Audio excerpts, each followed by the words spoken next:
Of all the major professional sports in America, Major League Baseball has by far the busiest trade deadline. When the deadline comes along, just about every team assesses their situation to see kind of where their team is this year.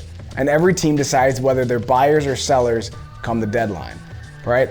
There's not a lot of teams that are in between. Teams look at their roster, they look at their record, and they think, can we make a playoff push right now, or should we wait for another year and kind of keep rebuilding? If your team's good and you think you got to run at the postseason, maybe even a shot at the World Series, then you'll trade younger assets, prospects, good young players for a talented veteran who can help you win right now. If you don't think you have a good shot at the playoffs or the World Series this year, then you'll probably be a seller and you'll give up some of your best players right now, veteran players, for some young prospects to maybe rebuild for the future, right? The biggest trades are usually for like an ace pitcher who can help a team really get over that hump. If you can bring in an ace pitcher for the postseason, you definitely have a huge advantage because pitching is even more important in the postseason than the regular season. So you'll see some teams really go all in for one pitcher who might even only have a half season left in their deal, right? Sometimes it's the final year of their deal, so they'll just go all in.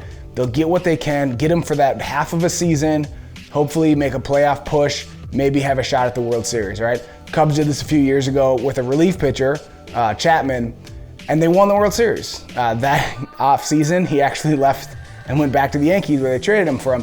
But for that one half a season, he was great and he helped them win the World Series, which was huge for the city of Chicago, for the Cubs fans, because you know it's been a long time since they won a World Series. So good for them. I'm sure they're happy with the choice that they made, but then they lost him for nothing in the summer.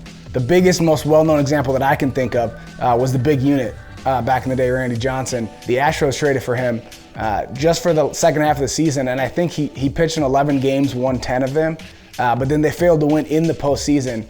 And so I'm sure it probably wasn't worth it for them. I don't know, maybe it was because they did win more games, they did win their division, but they didn't win the World Series. And in that offseason, he went to the Diamondbacks for a whole lot of money. It seems to happen quite a bit in baseball, this hired gun mentality. And I think that's actually how a lot of us treat God in our lives. We treat him like a hired gun. When we are down on our luck, when we're in a bad situation, whether it's sickness or it's a family problem or we lose our job or some sort of financial situation, whatever it is, when we're down, when we're hurting, when things are difficult, then we call out to God. And we may even make a promise in this situation, like we might pray to God, God, if you do this for me, I'll be at church every Sunday. I'll sit in the front row. We might tell God, if you come through for me, I'll read my Bible every single day. I'll get up early and pray. I'll do this, I'll do that. I'll serve at a soup kitchen. I'll help the poor. And God is faithful and he hears us and he comes through and he helps us. But as soon as we get what we need from God, as soon as he gives us our healing or financial breakthrough or mends our relationship, we kind of put God back on the shelf for when we need him next time. A lot of people run to church when they need something, but God wants to be more than just a hired gun in your life. He wants an everyday, all day, 24/7 relationship with you. God wants to help you. He wants to be there for you, but he also wants to be with you in the good times, not just the bad.